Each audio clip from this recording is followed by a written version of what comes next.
చూశాను శైలు. ఫాలో అయ్యాను. ఏమైంది అని అడిగాడు. జరిగిందంతా చెప్పింది.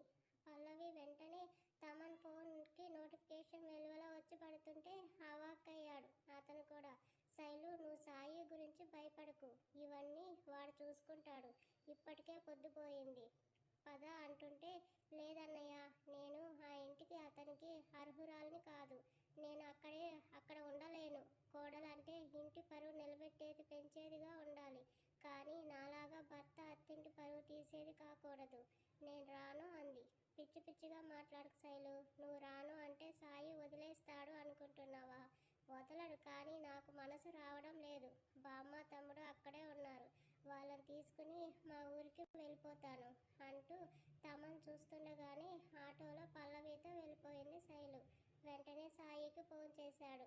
తమన్ ఫ్లైట్లో ఉండటంతో స్విచ్ ఆఫ్ వచ్చింది అతని మొబైల్. ప్రజెంట్ శైలుని లాక్కొచ్చి కారులో పడేశాడు. వాళ్ళ అత్తగారు వస్తుంటే నేను దాన్ని తీసుకుని మీకు ఈ ఇంటికి దూరంగా వెళ్తున్నాను అని మిగతా వాళ్ళని చూశాడు. ముగ్గురు వచ్చి సైలెంట్గా కారు ఎక్కారు. సాయి అంటూ వాళ్ళ అమ్మగారు పిలుస్తున్నా అప్పటికే అక్కడి నుంచి వెళ్ళిపోయింది సాయి కార్. వెంటనే వాళ్ళ ఆయనకి ఫోన్ చేసి విషయం చెప్పి ఎలాగైనా అబ్బాయిని కోడల్ని తీసుకురండి అంటూ కన్నీళ్లు పెట్టుకుంది ఆమె. నువ్వు ఏడవకు, నేను చూసుకుంటానని కాల్ కట్ చేసి వెంటనే తన మేనేజర్కి చెప్పి మీడియా సమావేశం ఏర్పాటు చేయించాడు. ఒక ఇండివిజువల్ మోడ్రన్ విల్లాకు వచ్చింది సాయి కార్. వాచ్మ్యాన్ గేట్ తీయగానే పోర్టికోలోకి ఎంటర్ అయ్యింది. కార్ సౌండ్ వినగానే అక్కడే పనిచేస్తున్న రంగయ్య, తన భార్య జానకమ్మ వెంటనే వచ్చారు. అబ్బాయి గారు అని అభిమానంగా వస్తున్న వాళ్ళని చూస్తూ హౌస్ క్లీన్ చేశారా అని అడిగాడు. చేశానయ్యా అన్నాడు ఆయన. కార్ దిగి చుట్టూ చూస్తున్న శైలు కళ్ళు ఆశ్చర్యంతో పెద్దవయ్యాయి. కళ్ళు చెదిరే డిజైన్స్తో అవుట్డోర్నే అదిరిపోతుంటే శైలమ్మ ఎవరిది ఇల్లు అని అడిగింది బామ్మ కూడా. శైలు బిక్కమొహంతో సాయినే చూస్తుంటే మనదే గ్రాని, ఇకపై ఇక్కడే ఉంటాం వెనక్కి వస్తూ చెప్పాడు సాయి. తలొంచుకొని కన్నీళ్లను కష్టంగా ఆపుకుంటున్న శైలుని సూటిగా చూస్తూ పల్లవి గ్రానిని తీసుకుని లోపలికి వెళ్ళు అన్నాడు. వద్దు పల్లవి, మనం వెళ్ళిపోదాం కష్టంగా గొంతు పెగల్చి అంది శైలు. వెళ్ళమన్నట్టుగా కళ్ళతోనే సీరియస్గా చూసేసరికి మాట్లాడకుండా బామ్మని తీసుకొని వెళ్ళిపోయింది పల్లవి. లోపలికి వెళ్లకుండా అక్కడే నిలబడి ఉన్న శైలు దగ్గరకు వచ్చి, ఇదే నీ పర్మనెంట్ అడ్రస్ అంటూ, నువ్వు నాతో రెస్ట్ ఆఫ్ టైం ఉండే ప్లేస్ ఇదే. వెళ్ళిపోవాలనే ఆలోచన ఇంకెప్పుడైనా వస్తే ఏం చేస్తానో నాకే తెలియదు స్ట్రాంగ్ వాయిస్తో స్థిరంగా చెప్పి ఆమె చెయ్యి పట్టుకొని లోపలికి తీసుకొచ్చాడు. పల్లవి వాళ్ళకి రూమ్ చూపించి, గ్రాని మీరు ఆ గదిలో ఉండండి అన్నాడు. బాబు, అసలు ఏం జరిగింది? ఎందుకు మీ ఇంట్లో నుంచి తీసుకొచ్చేసావని అడిగింది. అవన్నీ మీ మనవరాలు చెప్తుందిలే గ్రాని, మీరు ఆలోచించి హెల్త్ పాడు చేసుకోకండి అని. శైలుని రూమ్ పైన ఉంది. నీకు ఇష్టం లేకపోతే గ్రాని రూమ్లో ఆర్ గెస్ట్ రూమ్లో ఉండొచ్చు అని జానకమ్మని పిలిచి అందరికీ కాఫీ తెమ్మని పైన గదిలోకి వెళ్ళిపోయాడు సాయి. ఏం జరిగింది శైలమ్మ అని అడిగింది బామ్మ. బామ్మకి చెప్పి బాధ పెట్టడం ఇష్టం లేక మా ఇద్దరికి చిన్న గొడవ అయ్యింది అంతే, ఇంకేం లేదు అంది. అబ్బాయిని బాధ పెట్టకు అమ్మా, తన వయసుకి మించి కష్టపడుతున్నాడని వాళ్ళ అమ్మ మాటల్లో అర్థమైంది. ఇప్పుడు నువ్వు కూడా అతనికి సమస్యగా మారి తలనొప్పి అవ్వకూడదు. ముఖ్యంగా మీ ఇద్దరి మధ్య ఎలాంటి దాపరికాలు ఉండకూడదు అని చెప్పి జానకమ్మ ఇచ్చిన కాఫీని శైలుకి అందించి, వెళ్ళి అబ్బాయికి ఇచ్చి ఏదైనా తెలియక పొరపాటు చేసి ఉంటే క్షమించమని మనస్ఫూర్తిగా అడుగు తల్లి. అబ్బాయికి నీ మీద కోపం లేదని నాకు అర్థమైంది అని పంపించింది బామ్మ. కాఫీ తాగి పల్లవి తన తమ్ముడిని తీసుకుని రూమ్కి వెళ్ళిపోయింది బామ్మ. అసలు ఏం జరిగిందో బామ్మకు చెప్పింది పల్లవి. కాఫీ కప్తో గదిలోకి వచ్చింది శైలు. నిన్నటి నుంచి నిద్ర లేక జర్నీతో చిరాగ్గా ఉండడంతో ఫ్రెష్ అవ్వడానికి వెళ్ళాడు సాయి. వాష్రూమ్లో వాటర్ సౌండ్ ఆగడంతో గుండెల్లో అలజడి ఆమెలో. శైలుని చూసి కూడా పట్టనట్టు వెళ్తుంటే శైలు ఫాస్ట్గా వెళ్ళింది. నేను తీసిస్తాను డ్రెస్ అంటూ. ఆమె తెచ్చిన కాఫీ షిఫ్ట్ చేస్తూ తననే చూస్తూ బెడ్ మీద కూర్చున్న సాయి ముందు ఫార్మల్ ఇంకా క్యాజువల్ రెండు డ్రెస్సులు ఉంచి ఏది వేసుకుంటావని అడిగింది. బ్లాక్ షర్ట్కి క్రీమ్ కలర్ ప్యాంట్ తీసుకొని డ్రెస్సింగ్ ఏరియాకి వెళ్తుంటే అడ్డం వచ్చి, నీతో మాట్లాడాలి సాయి అంది. వెళ్ళాలి, తప్పుకో అన్నాడు విసుగ్గా. 2 minutes, నేను చెప్పేది వినవా? అని రిక్వెస్ట్ చేసింది. షార్ప్ లుక్స్తో వాట్ అన్నాడు గుండెల నిండా ఊపిరి పీల్చుకొని. నేను కావాలని నీ గురించి అలా చెప్పలేదు. నన్ను క్షమించు, భారమైన మనసుతో అంటున్న ఆమెని ఎలాంటి భావం లేకుండా చూస్తున్నాడు. నేను ప్రాణం పోయినా నీ గురించి అలా ఇంకెప్పుడు మాట్లాడను. నా వల్లే నీ అంటున్న ఆమెని మోచేయి పట్టుకొని వార్డ్ బోర్డుకి ఆనించి ఇలాంటి వాటి కోసం ప్రాణం పోయే పరిస్థితి రాదు. ఇవాళతో అందరి చాప్టర్స్ క్లోజ్ చేసేస్తాను అని ఆమెను వదిలి వెళ్ళాడు. అతను ఏం చెప్పాడో లీలాగా అర్థమవుతుంటే అంటే ఆ సాగర్ని చంపేస్తాడా అని అనుకొని నిల్చుకుపోయింది. రెడీ అవుతున్న సాయిని చూసి అంటే నీకు అంతా తెలుసా అడిగింది ఆశ్చర్యంగా. తెలిసిందని ఫీల్ అవుతున్నావా? హెయిర్ సెట్ చేసుకుంటూ అడిగాడు. ఎలా? నాకు చెప్పకుండా నువ్వు వెళ్ళిపోవాలనుకున్నావు. నువ్వు ఎక్కడ పారిపోతావు అని నీ అన్న నా ఫ్రెండ్ చెప్పాడు. నువ్వు ఎక్కువ చేయకుండా ఇంట్లో ఇంకా కొంచెం వర్క్ ఉంది. గార్డెన్ అండ్ మన బెడ్రూమ్ వాటిని నీకు నచ్చినట్లుగా డిజైన్ చేయించుకో. కలర్ సెలెక్షన్ చేయి. ఆఫ్టర్నూన్ బిల్డర్ వస్తాడు. చెప్తే 2 డేస్లో వర్క్ ఫినిష్ అయిపోతుంది అని స్లీవ్స్ మర్చాడు. వాడిని చంపడానికి ఇంత రెడీ అయి వెళ్తున్నావా? సీరియస్గా అడిగాననుకుంది కానీ సాయి కాల్ చేసే చూపులకు తడబడిపోతూ ఇప్పుడు గొడవలు ఎందుకు, ప్లీజ్ వదిలేయ్. అప్పుడు కొట్టాడు ఈడ్చిపెట్టి. శైలు 2 బుగ్గలు పట్టి గోడకు అదిమి వెర్రిన అనుకుంటున్నావా నన్ను?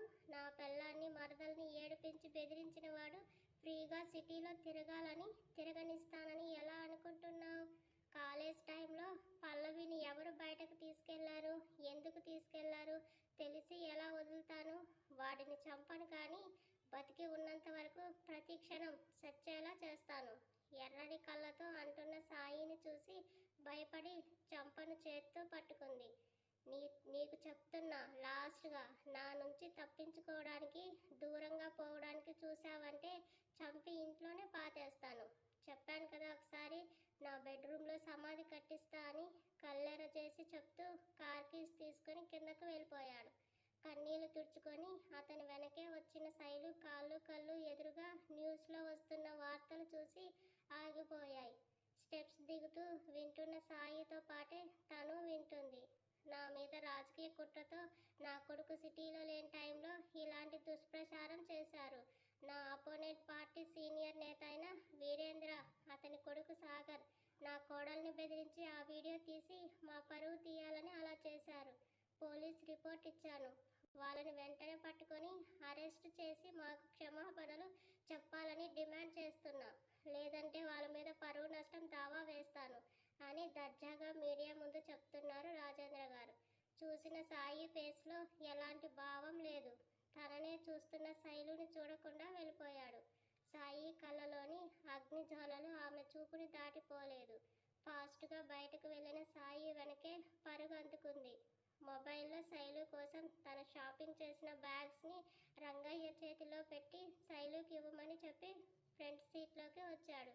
అమ్మాయి గారు, సార్ మీకు ఇవి ఇవ్వమన్నారని బ్యాగ్స్ చేతికిచ్చి వెళ్ళిపోయాడు. ఏంటివి అని అనుకుంటూ ముందు సాయి కోసం వెళ్ళింది కార్ దగ్గరికి. ఈరోజు కాలేజీకి వెళ్ళను అంది చిన్నగా. మొబైల్ చూస్తూ బిజీగా ఉన్న సాయి ఆన్సర్ ఇవ్వలేదు. మొండి మొగుడు, పంతం ఎక్కువ అని లోపల కసురుకొని మాట్లాడవా అంది.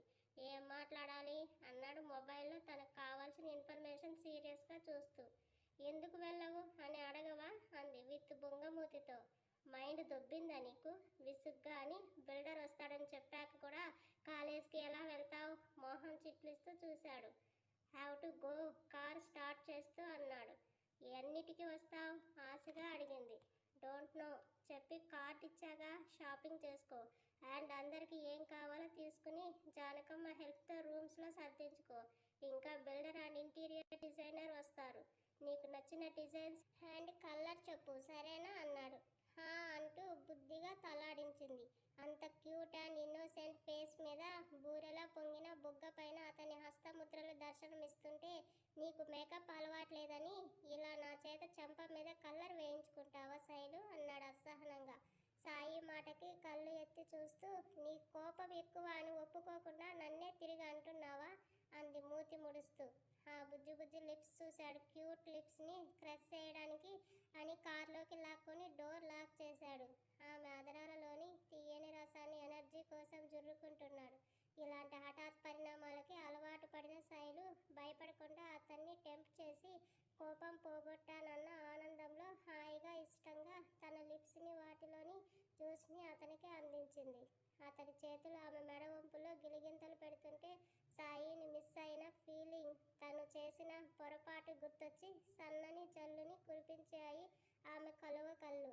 ఆమె వెచ్చని కన్నీరు చల్లగా తన చెంపను తాకగా పెదవులు వీడాడు సాయి. అతని షర్ట్ పట్టుకొని పైకి లాక్కొని ఐఆమ్ ఎక్స్ట్రీమ్లీ సారీ రా అంది గుండెల్లో తలంచుకొని బాధగా. ఆమె బాధను అర్థం చేసుకుంటూ వదిలేయని చెప్పాను కదా, ఇంకా ఎందుకు దాని గురించి ఆలోచించి ఫీల్ అవుతావు? ఇప్పుడు వెళ్ళి చూడు, ఆ న్యూస్ కోసం వెతికినా కనబడదు నీకు అన్నాడు సాఫ్ట్ స్టోన్తో. తలెత్తి చూసింది కన్ఫ్యూజింగ్గా.